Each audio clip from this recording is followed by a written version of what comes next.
He needs the goodwill of OP and the goodwill of Treasury, because National Cereals and Produce Board is an agent, and therefore when they are purchasing maize, they are doing it on agency basis on behalf of the Office of the President.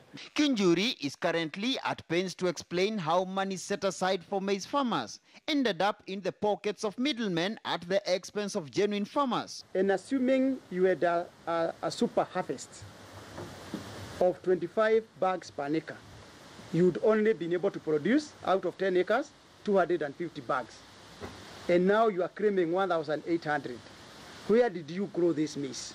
Traders and farmers who bought maize from their fellow farmers on the queue, they don't need to delay payment for them in the name of trying to investigate. The people who actually messed up the sector by bringing in a lot of maize from outside are long gone. PS Richard Lesiampe is already in the dock for the scandal, alongside former NCPB Managing Director Newton Terer and 7 others.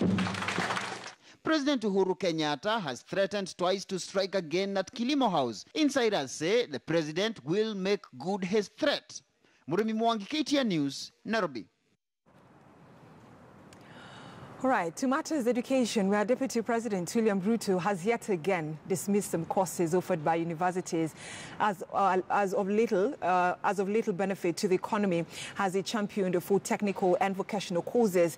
Now, the Deputy President brushed off courses such as history, geography, sociology, and anthropology, saying they should not be given preference by students.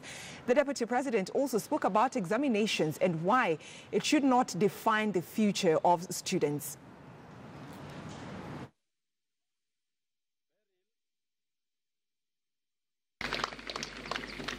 The focus for our education system should not be passage of exams. The focus should be acquisition of knowledge, acquisition of skills, and acquisition of competencies.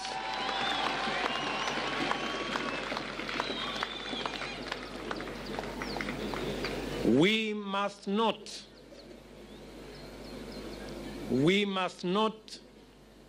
apply undue pressure on our children to merely pass exams. We must cultivate the culture that acquisition of knowledge, acquisition of skills, and acquisition of competencies is what will define a society.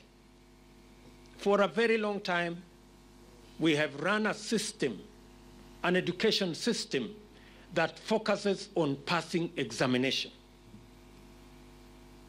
And that system has actually generated and condemned a lot of our children to failure. And that is why universities and our education system in the whole, we must reconfigure the place of exams, the place of knowledge, the place of skills, so that we can have wholesome education in Kenya. The reason why sometimes parents go the extra mile, guardians, to corrupt the system